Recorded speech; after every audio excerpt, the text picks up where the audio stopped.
Hi guys, welcome back with me again in this channel. On today's tutorial, I'm going to show you how you can apply the blossom mirror effect in your video by using CapCut Mobile.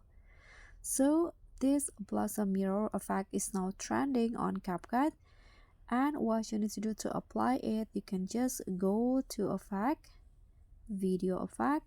Here under the trending category, you'll easily find this blossoms mirror, but if you cannot find it, you can just here click on the lens category. Then here is the blossoms mirror effect. Click on the effect, click on adjust if you want. Here you can adjust the atmosphere, filter, intensity, range, and the glow. I'm going to increase the glow and lower the intensity, and just click on the check icon when you're done and make sure that it applies through the entire clip like this. So that's all from me. Thank you so much for watching. Don't forget to like, comment, and subscribe. Also click on the thanks. Bye.